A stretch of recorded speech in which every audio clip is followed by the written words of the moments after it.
Blatant money sex secrets. In many studies, people find public speaking more terrifying than death.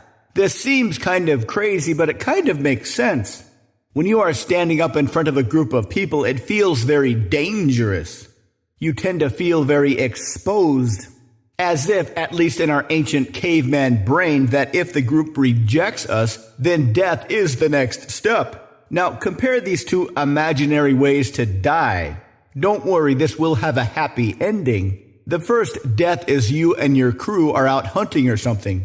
You get gored by a dinosaur and are laying there dying. Your crew is there with you, watching you go, holding your hand, clearly devastated. This would be a good death, surrounded by loved ones.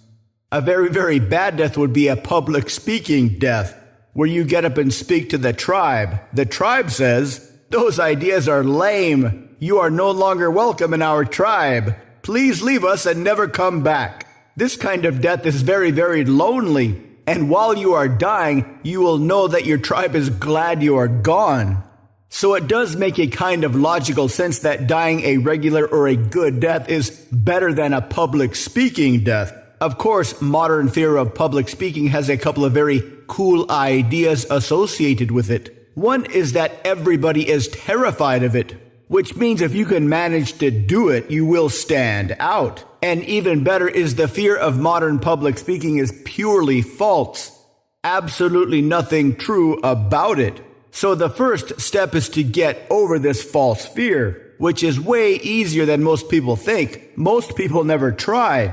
But when you do and you see how easy it is, you'll recognize a couple much more powerful truths. That public speaking is way, way easier than one-on-one speaking. If you want to sell something to somebody or seduce somebody, that does require some specific behaving and thinking. But a crowd is much easier to sway than any one person.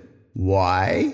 Because you'll be combining two separate instincts that on their own turn off people's brains. And since the individual brains will be turned off, the content of your speech can be very, very simple, which means you can borrow some simple ideas from self-help, link them together with some basic storytelling techniques, and get the crowd eating out of your hand. This is the secret of making tons of money and creating massive and social charisma, the secret that is hiding out in the open. On the other side of the false fears that live in everybody's brain, destroy these false fears and get the massive rewards. To learn more, visit mindpersuasion.com/3x3.